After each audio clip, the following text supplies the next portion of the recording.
70% of Americans want to be self-employed. Only 6% are. What do you think is the reason for that gap? It's usually because of fear. Wrote this little book and started selling it out of the trunk of my car, and I went on this bankrupt radio station for free. I sat down with Sharon. I think we can make $62,000. And she says, we just went through bankruptcy, and you want to cut our pay in half. Yeah. I have heard a rumor. The hiring process at Ramsey Solutions is a bit more detailed than most. We have people say, well, you know, this is very cult-like. It all started on a card table in his living room. A wild idea built from failure, fueled by obsession. Today, it's a multi-million-dollar brand that impacts millions. From rock bottom to financial empire, this is Dave Ramsey. Does business ever get easier? If it's growing, it does not get easier. The thing I did not see being hard, and it's been harder than I realized, was... Dave, I saw some data from the Bureau of Labor Statistics recently, and it's really fascinating to me. 70% of Americans want to be self-employed, but only 6% are. It's a pretty big gap. I've got some thoughts as to why that probably is, but I'm curious, when you hear that, what do you think is the reason for that gap? My guess is that, I want to own my own business. It kind of falls in the heading of dreaming. And dreaming is good unless you choose to do nothing about it. And then you become a dreamer, which you don't want your daughter to marry. Right. Because they'll live in your basement. And so, we want to be a dreamer, but a dreamer who activates. And for me, when I have a dream about something and I don't activate on it, I think I'm like a lot of people, it's usually because of fear. Yeah. I'm usually afraid to take that first step or the risk, or what have I got to disengage from, like a good job, in order to try this, and I haven't thought of a way to try it bite size and keep the job, and so I've not found a path that doesn't involve more risk, and so I do nothing. Yeah, I think you're right, that the paralysis by analysis, plus it's just really stinking hard. And I think as people start looking into it, they start going, this is going to be the hardest thing I ever do. The reason I open with that is because I want to go back to the early days. We sit here now at Ramsey Solutions, over 1,000 team members, massive influence. How risky was it at the time? Obviously, you had been very successful in real estate. And people who know your story, obviously the bank calls your notes, changes your life because you go broke. But how risky was it even then for you? Or what was the mindset to go, I think there might be an organization or a company or content or a show. What was that like for you at the time? Well, I did it like a lot of people could do today, much easier than 35 years ago, as a side hustle. I got a card table in my living room. We'd gone through bankruptcy. I'm doing real estate deals again. I'm not buying any real estate because I don't have any money or credit, but I was running down deals and flipping them to people who had money and making a spread on them right quick. And so I was back to making, in 1988, I made $100,000 again after going bankrupt. I made $6,000 the year before. And so, wow. But I got my income back up just doing deals. And so that was my day job, so to speak. And then I started coaching some folks, counseling, we called it in those days, that were in financial trouble, showing them the basic stuff and helping them stop their foreclosure and stuff at the church as a ministry. And then I helped this guy at a restaurant company, and he goes, hey, I want you to teach all this stuff to our restaurant operators, and they're all going to be in town. And he paid me $250 to come and speak. And I went, wait a minute, they'll pay you money to talk? Oh, I like this. And then they flew me to the home office in Columbus, Ohio. Oh.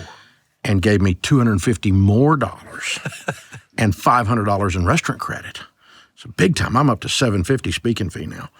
And that kind of got the whole thing. I went, I can maybe do this. And then I wrote this little book and started selling it out of the trunk of my car, and I went on this bankrupt radio station for free.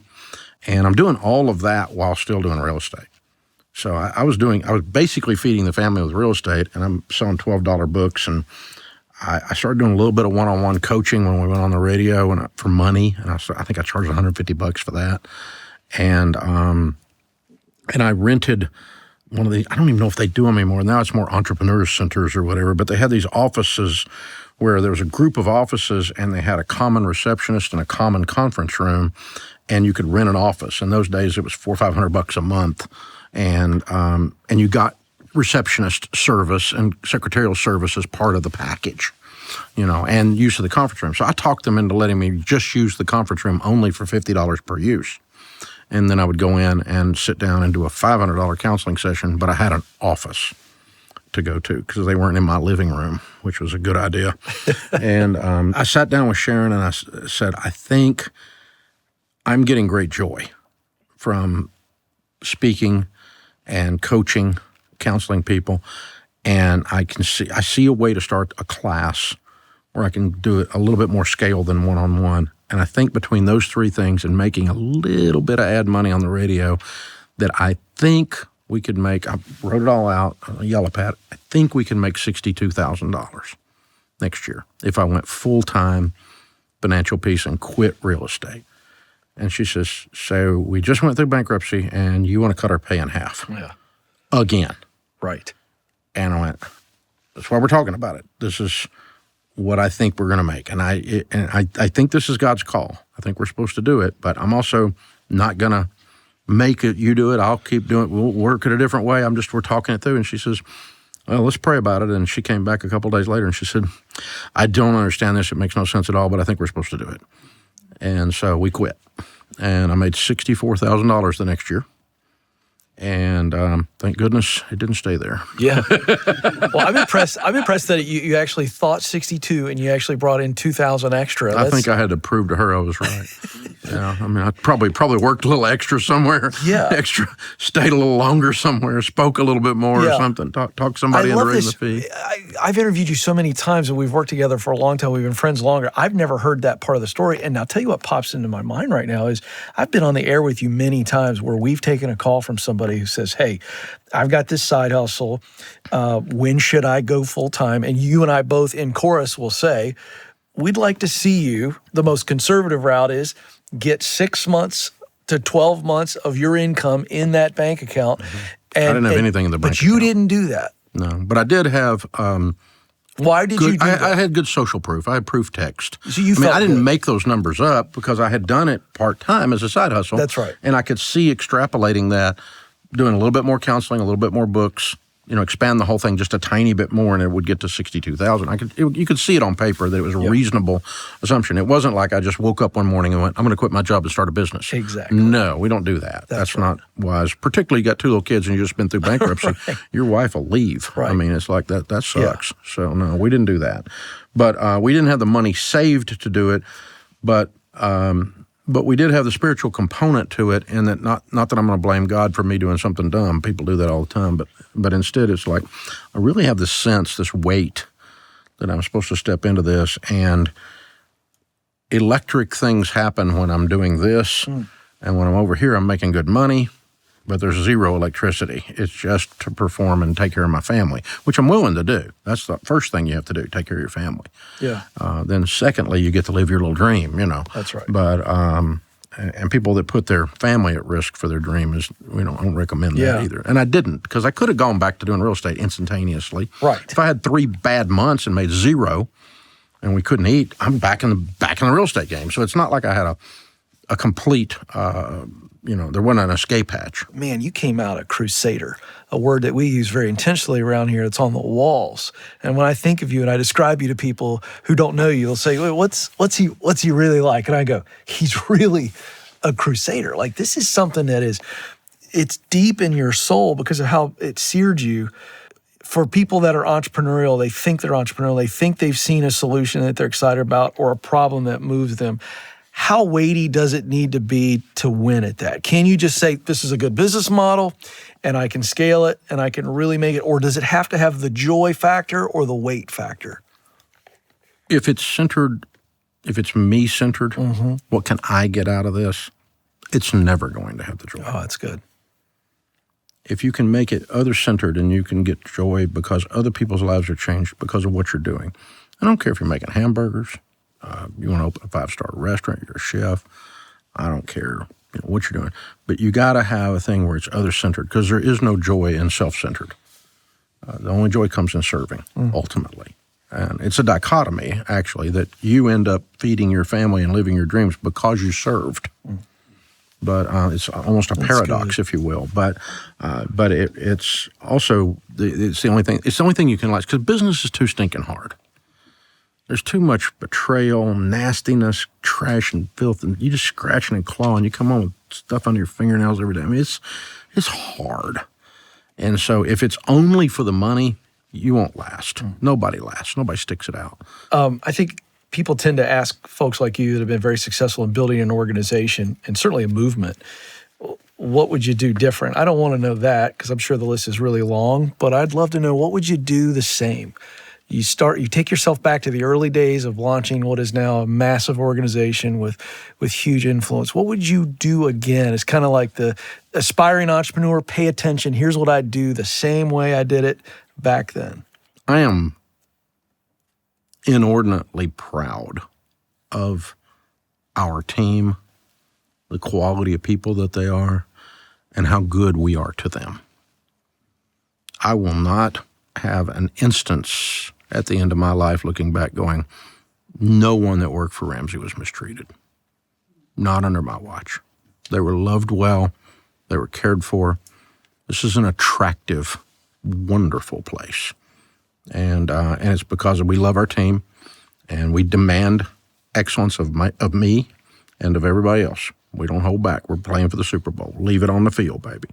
But we got an extreme level of talent, but more importantly, an extreme level of character among the team. They care deeply. It took a while, but we've become very good at attracting and keeping the best people on the planet. And the rewards for that are emotional, financial, spiritual. I mean, the friendships I've got for the rest of my life. I talk to people that used to work here every week that are friends for life. And they've gone on to do other things for whatever reason. And they're still some of my best friends on the planet. And we've done that. We've taken care of our team. We've loved our team well. And I'm very proud of that. Yeah.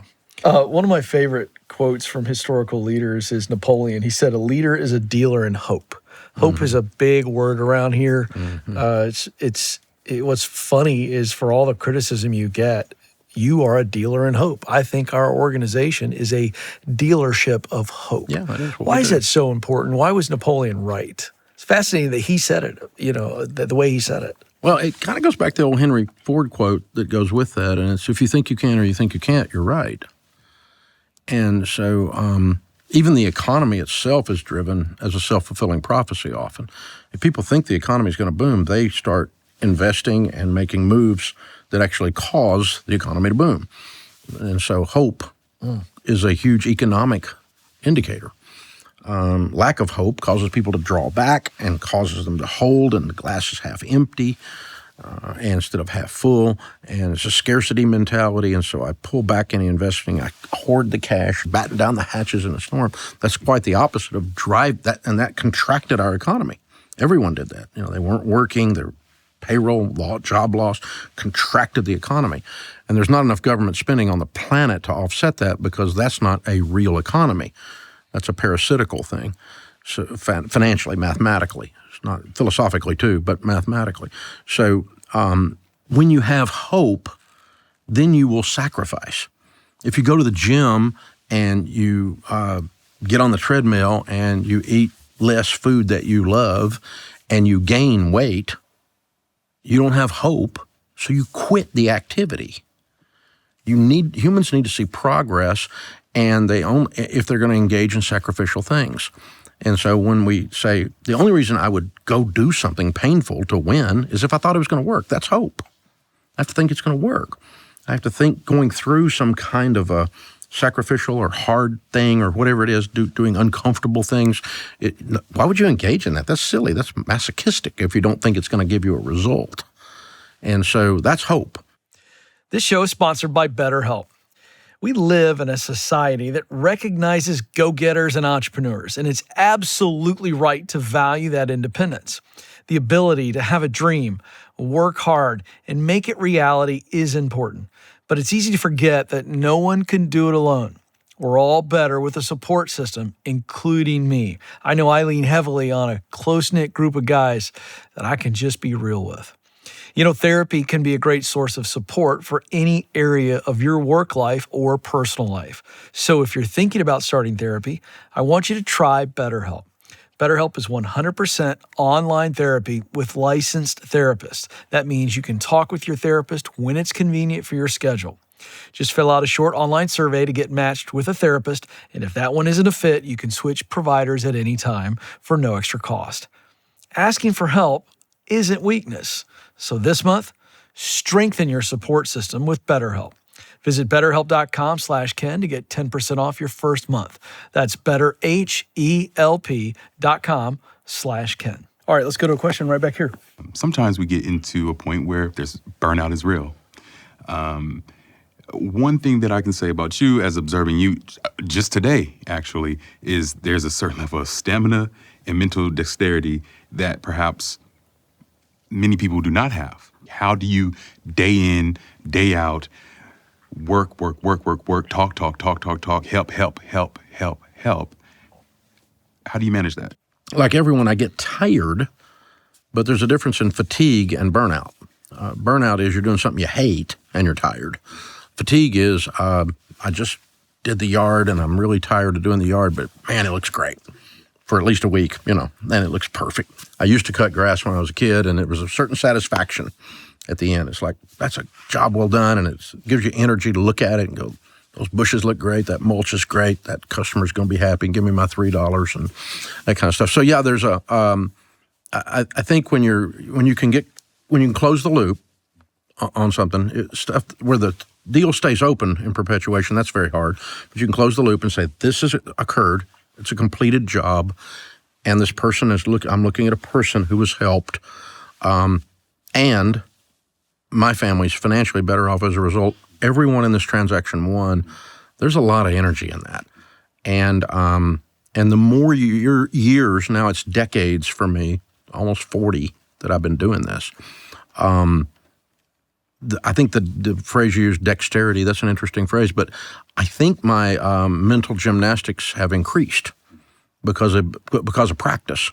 So sitting down to do a media interview, the first time I did it, it was like molasses. It was like in slow motion.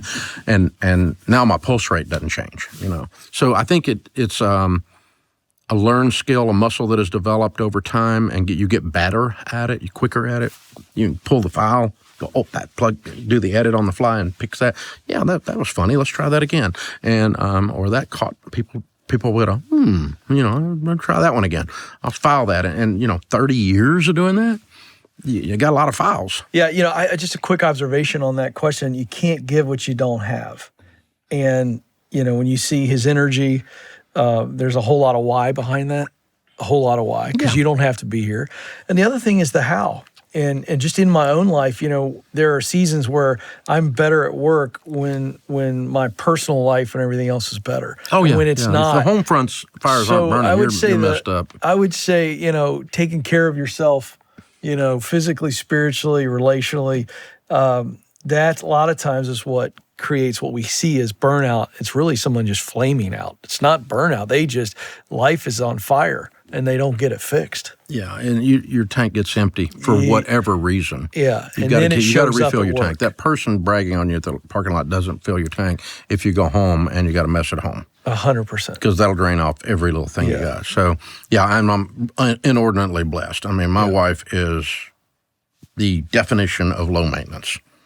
She does not do drama, and she has no tolerance for people who do.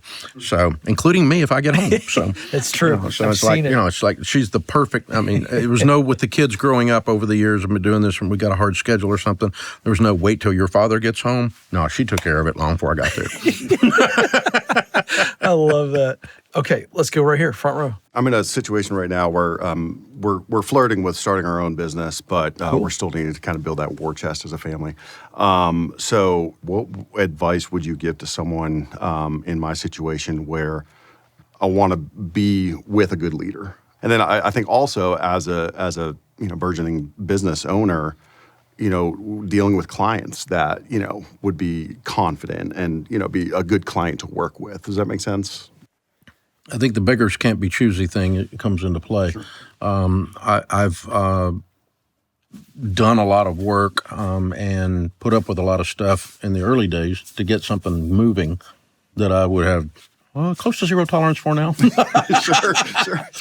Yeah, not worth it. Nah, you look like you're trouble. Nah. Mm-hmm. And so, if you can build enough of a client base to cash flow off of any number of reasonable clients, then you can begin to prune and say, okay, this 5% is giving me 80% of my problems.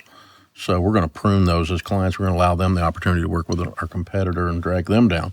And so we're going to send the problem in the locker room to another team.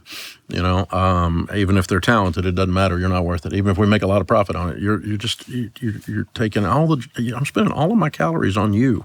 Yeah, life's too short. And so, I think, but you do have to tolerate till you get enough of a cash flow base going to do that. And there's some things you don't tolerate because they're not tolerable. But I'm talking about just somebody that's a maintenance problem or a drama problem or a whining, constantly whining, and you're going, maybe we're not a fit. And the same thing's true with your team. I mean, we had 10 team members.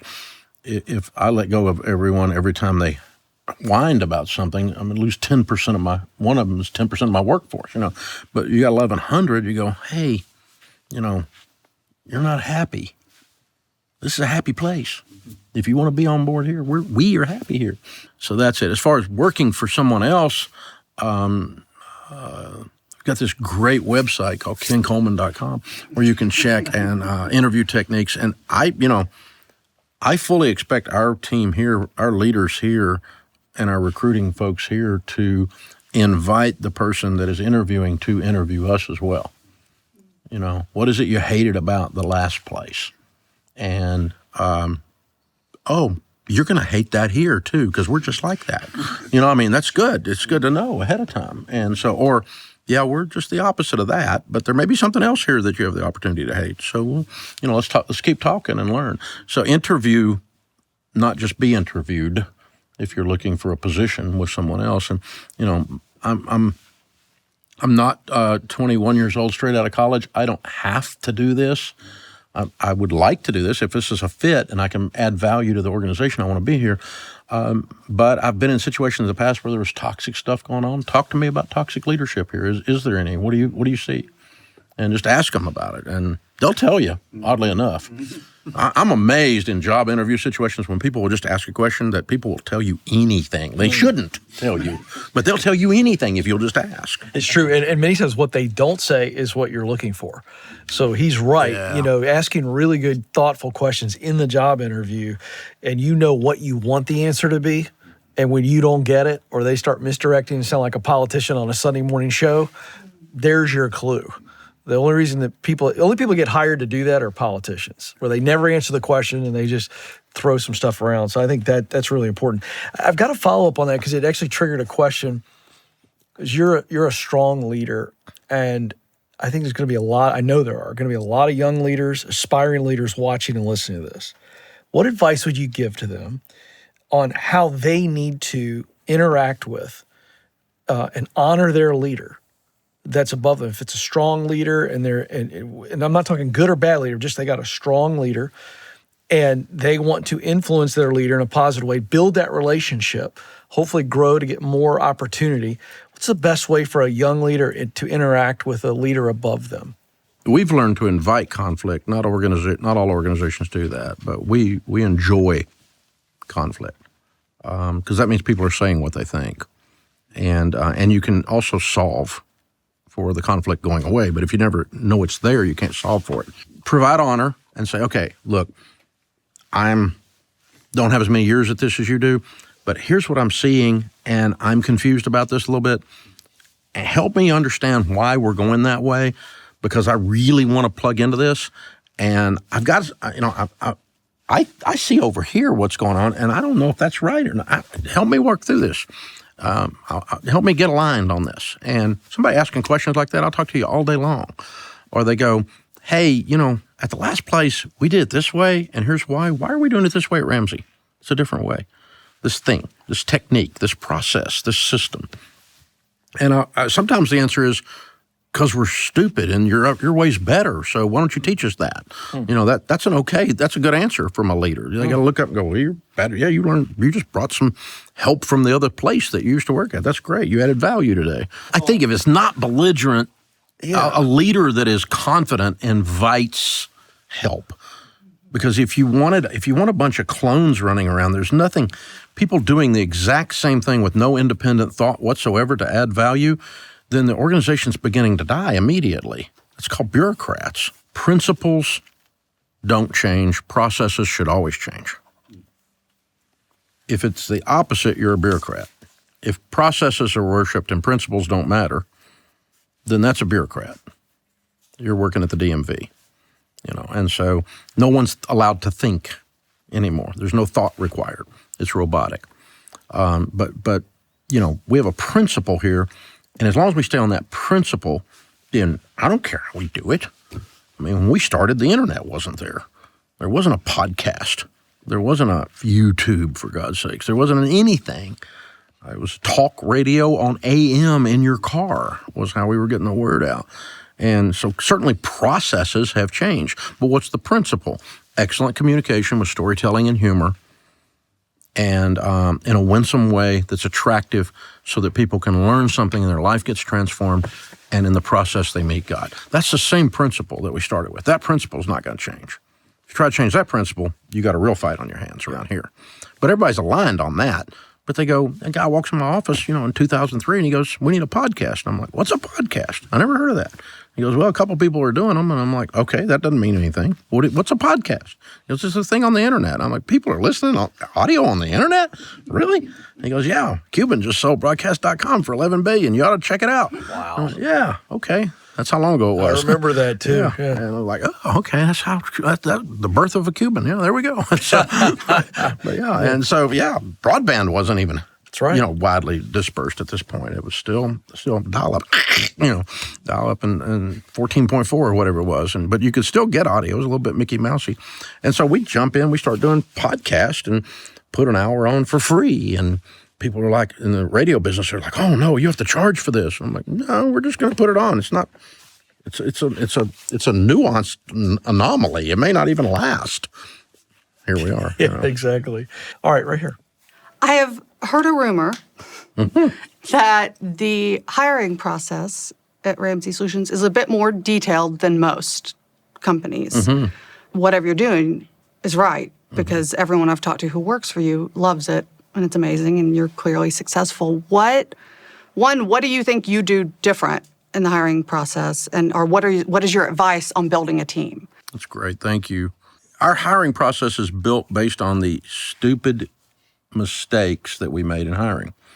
When I first started, I was so dumb that I thought if you hired people, they would work. I was so dumb, I thought if you hired people, they would care. I was so dumb, I thought if you hired people, they'd come in on time and not leave early and not lie about being sick. I didn't understand. I just thought you worked. I'm old school dinosaur. And so I figured, okay, I've got to screen for character.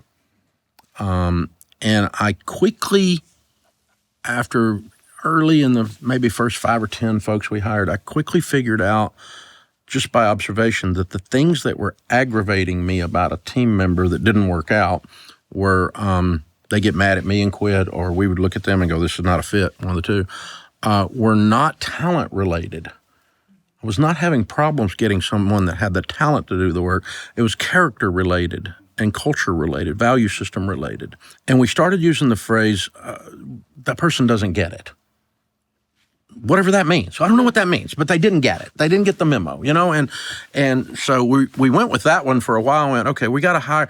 I'm now more concerned about your enthusiasm and your crusader mentality than I am your resume and your pedigree of where you went to school and your talent. If you have a great pedigree and you have a great degree and you're very talented at something, but you're a crummy working with other people because you're prima donna or you're You can't. You're not enthusiastic about anything. You're a wet blanket on everything. You're Eeyore walking around the whole organization. Oh, everything's bad. Everything. I'm more concerned about the enthusiasm and the crusader mentality than I am the academic credentials. And so I went too far that way then. And I got people that had zero academic ability but were really fired up, which was a really scary group of people. And so you need both, actually. You need some talent that is fired up and dialed in. Okay. And so we started screening for both. But most organizations just hire the pedigree of the degree and say, okay, this person is a world-class whatever programmer or CFO or whatever accounting person, and never mind the fact that they destroy the entire locker room with their attitude and their way they approach. And they're grouchy, they're hard to work with, they're a horrible human being, they're hurting, they're wounded, they're whatever they are, they're lashing out, and they just don't play well with others. So I'm much more concerned that they fit in and get it than that. And then we ran into Pat Lencioni's book, which helped us, which is The Ideal Team Player. And he says, ideal team player is one that's humble, hungry, and smart. And smart includes people smart, relational skills. Hungry is I've got a level of ambition and get up and go. I'm not nobody has to cattle prod me to get me going. And humble is just I'm other-centered, not self-centered. It's not I'm lacking in confidence, but I'm other-centered. I'm concerned about others. So that gave us language to the get it memo. And every time we found something that we did wrong, someone would exit the building and go, what did we miss? Why do we go all the trouble for interviewing, hiring, onboarding, and putting up with them for 6 months in the name of grace and mercy until we finally just said, this is not working. So every time Crazy got in the building, we found out what door they used. And, we put a lock on that door. And so, so we got all these crazy detectors all through the interview process. And we're going, whoa, there it is. No. I've seen that one before. No. And so that's why the interview system's lengthy, is it takes a while to go through the Tetris, the thing, the maze of crazy detectors. And are you really here for the right reason? Are you here to add value, or are you here to take? Because so many people want to join an organization for what they can get rather than what they can give. And we have people say in the hiring process, well, this is very cult-like. And I'm like, we're not a cult, because I regularly ask people to leave, so I'm pretty sure I'm not a cult leader. So they don't do that. But we are very culture-centric and concerned about values alignment and concerned about mission alignment and other-centered alignment, and all those things. Those are qualifications more than where you went to school or what your degree's in, way more.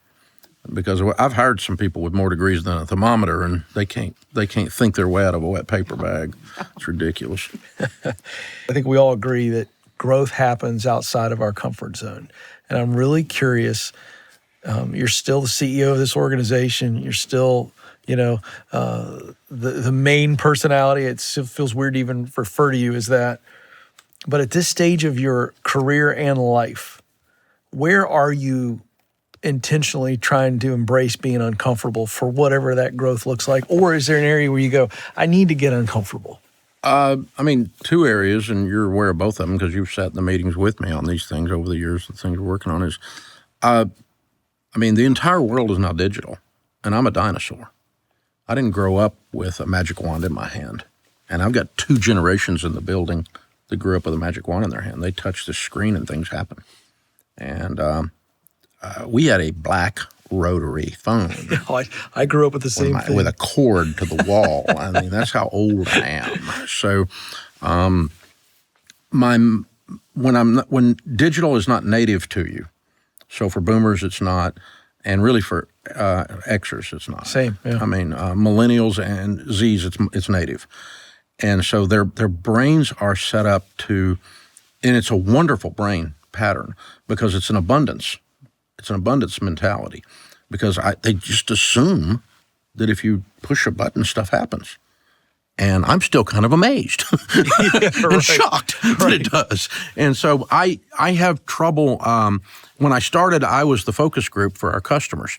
because I was in my 30s with the little kids, and I had just come out of bankruptcy. And so I was helping people that were in their 30s with little kids and were struggling with debt, and they were hurting and scared, and I could relate and connect. And now I'm Papa. Now I'm Grandpa, And so, and I'm not digitally native. My brain works different. So I'm very uncomfortable. I mean, and most of our building is, I've got 600 people out of 1,100 that are in their 20s. And smart, unbelievably smart, and missional, and wonderful. And sitting in a meeting with them, and I don't know what they're saying. It's that's the truth. I have to stop and go, guys, I'm really going to be embarrassed for a second here. All those letters that you just strung together, you sound like you're in the military, and I don't know what all of those things mean. You're going to have to tell me. Oh, you mean conversion rate? You mean closing?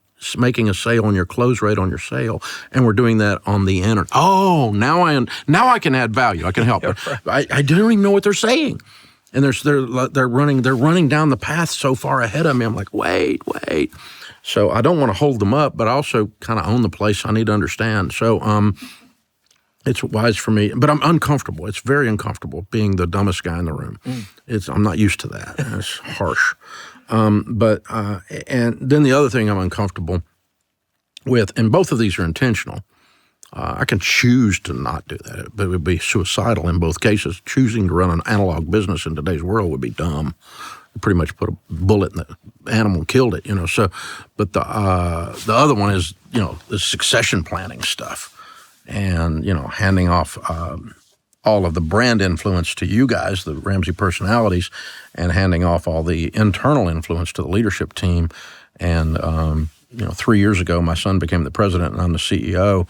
At that time, we were 50-50 operationally, and the plan has been and is for me to gradually, and now it's up to about 80-20. He's running about 80%. I'm running about 20%. We do it together. We're still in tandem. I'm not uninvolved in the operational day-to-day of the business, but I need to be at some point. And I don't like that. I like being important. It's not fun. And I planned to be less important, and dadgum if it didn't work, And so it's hard. But it's uncomfortable, but it's necessary. And it's, spiritually is good for you. Because you go, okay, I'm really not Jesus. That's his job. It's taken.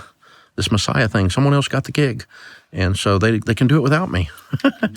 Ooh, I'm not, it's really good for you. It's humbling, but it's, that's, everybody can be replaced and should be. Is it also rewarding, though, as you see our leadership, and particularly Daniel? It is. It's emotionally draining, but it's intellectually rewarding. Okay. Because it's like wisdom. It's the right thing to do. It's a noble thing to do. It's the proper thing for my family, for our customers, for this place, to not kill the very thing I worked by a larger portion of my life on, by my own need to be important. That's just childish. And yet I still go, I don't feel very important. Yeah. Like a child. Right. So it's, you ask because you got the answer, but it's a comfort zone. I'm inept or that kind of thing. It's not comfortable. I don't like it. I'd rather sit here and be the expert. It's a lot more fun. Right here. Does business ever get easier, or do you just get better at it? Or does it just not get easier? If it's growing, it does not get easier, because what you were doing yesterday is easier, but you can't do that again tomorrow. So you're always going to be stepping out into the comfort zone, discomfort zone, out of the comfort zone that we were talking about.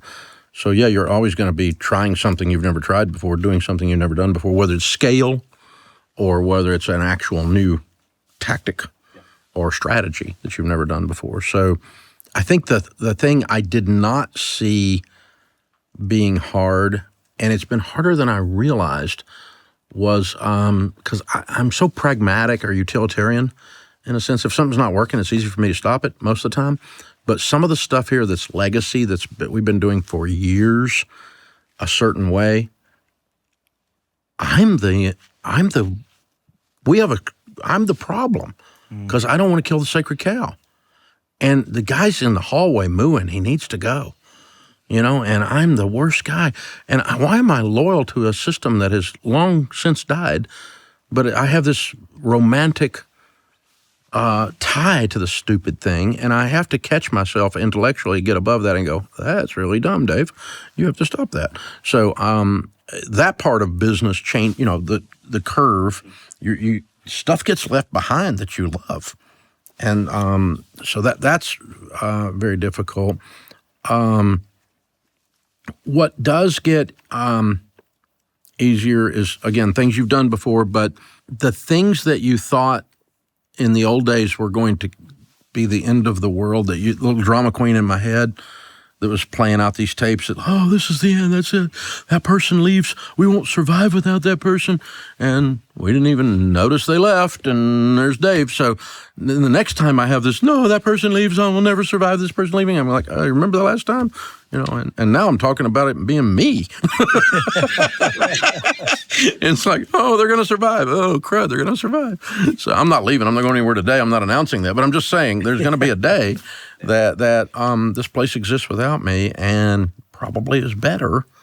So that's true. When folks have left, or when we've had I've had a romantic view of a system or a thing that we used to do. I don't want to get rid of that because that's the way we always did it, and that's the thing, and it really isn't.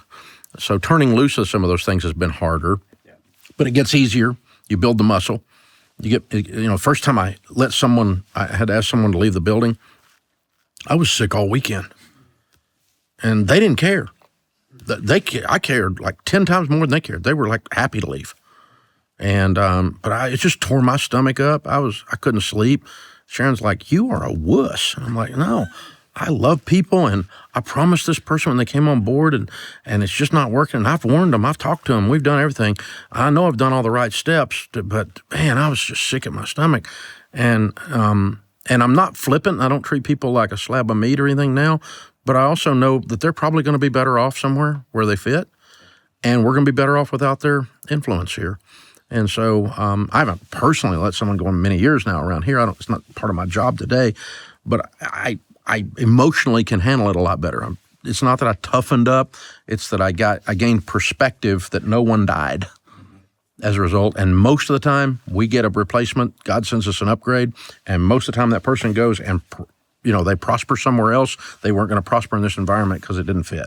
So everyone won by this moment of pain. And so I got to where the moment of pain is not so much drama. So perspective I gained, not toughness, but perspective. And the same thing's true of the sacred cows, that kind of stuff. But as you scale, if you don't have some level of discomfort, you're probably still doing the exact same thing, and that's the beginning of the end. I think that ties into my next question is, most businesses don't make it past 20 years. Yours has gone bounds past that and succeeded really well. What do you believe was the catalyst there? Our goal was not to be the best in a certain industry. Our goal was to help people, serve people, and that required that we became the best in an industry. And so I'm in Radio Hall of Fame, but I'm not in the radio business. I'm in the trusted content business. So we become platform agnostic. I don't care what platform is. We can write a book. We can do a podcast. We can make up a hologram. We can do a live event. I don't care where it is, as long as we stay true to trusted content and, that provides hope, biblically based common sense education and empowerment, which provides hope. That's our mission statement. So that if it's doing that, I don't really care. And so if somebody comes in with an idea that let's try it. I don't even know what that is, but let's try it. And so, we were the first on satellite radio. We were one of the first on podcast. We were one of the first to start doing serious stuff, not cats chasing lasers on YouTube. We were one of the first, and we became self-published because we couldn't get the publishers to do the things we wanted to do that were different and around cutting edge around publishing. We run probably one of the premier live events companies in the world. Our live events their level of excellence it's unbelievable how good we are at that. But that was one of the core businesses. That's a legacy business inside of here. From day one, I've done speaking. So I guess we're reinventing ourselves all along. It would appear from the outside because we keep going into all these different businesses, but all we view them as is distribution vehicles for content. And so I don't, I really am not married to any of them. So when they die, some of them I'm nostalgic about, like I was just talking about. Like I'm an old radio guy in the sense I've been doing radio for over 30 some odd years, answering questions live on the air. So talk radio not being in good health is not pleasant for me personally, but it's not going to hurt our business at all because we're not leaning 100% on something that may be in its sunset. I don't know if it is or not. But anyway, that the answer is we've really not been in the same business for 20 years. We've been in a whole bunch of businesses all around this one thing. Some of them have gone by the wayside, some of them have not, and there'll be new ones. And so we're reinventing ourselves almost every minute around here. And that's the beauty of hiring really smart young people is they can't stand the old ways. They'll always mess with you. And it's wonderful because it's the perfect kind of conflict to have in an organization.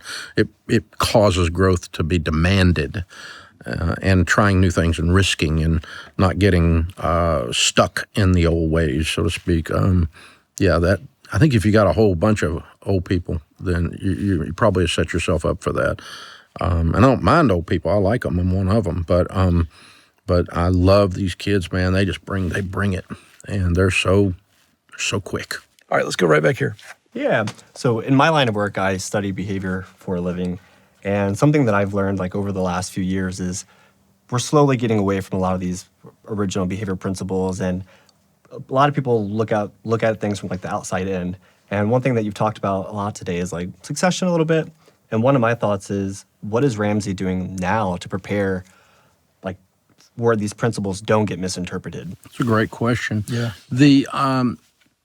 In order to create a positive succession plan, you're not transferring systems, you're transferring principles.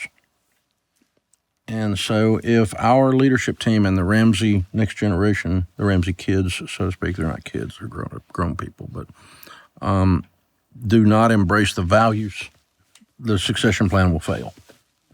And the thing will lose its soul, and it will die rightfully so, because it becomes useless to society. So the baby steps are, the principle there is a clear path. The actual step itself is not from the Bible, so it can be changed. But if you start telling people it's okay to get into debt, I'm going to come in here and kill everybody. Yeah. It's like, that's a different thing, right? So that's you see the difference. I mean, it's a principle versus a tactic. And they all know that. And they all believe it too, so I don't have to worry about them doing that. And we know the distinction between 4 types of mutual funds. Are they the right 4? I like the way I get people to say better than the way you don't. So here we go, that kind of thing. I like the way I get people to give and tithe better than the way you don't with your pharisaical, over-saved interpretation of Scripture. So, I mean, I get all this critic stuff. It's crazy. So that's the answer. But our goal is to get people off their tail ends and get them moving. And if what we do is a clear path that does that, that's called hope, then game on. Then I'm okay with whatever Ramsey does. But, like I said, we didn't have the internet, and now we do. So we change processes, but we don't change, and tactics, but we don't change principles. Good question. Yeah, really good. Folks, the questions on this show are designed to create a conversation that you can lean into and take away things that allow you to get better, move up, and lead well. And so I want to lead the way. I've learned so much today, but one of the things I'm going to take away and put into play, not just here in my business life, but in my personal life, asking the question, is this a principle or a process? Because the principles shouldn't change. This is value-based. It should be deep in your core, in any area of your life, on the big decisions. Processes, they can change, but the big decisions need to be based on the values and principles that you care deeply about. Think about that in your life. I know I'm going to as well. If you've enjoyed the conversation, make sure to let us know by liking and subscribing. Also, if you want to join us in studio, like all these fantastic looking people, for a future live recording, check out the link in the show notes for up-to-date info on guests, dates, and opportunities. Well, my friends here in the room, would you join me in thanking Dave Ramsey for hanging out with us? So fun.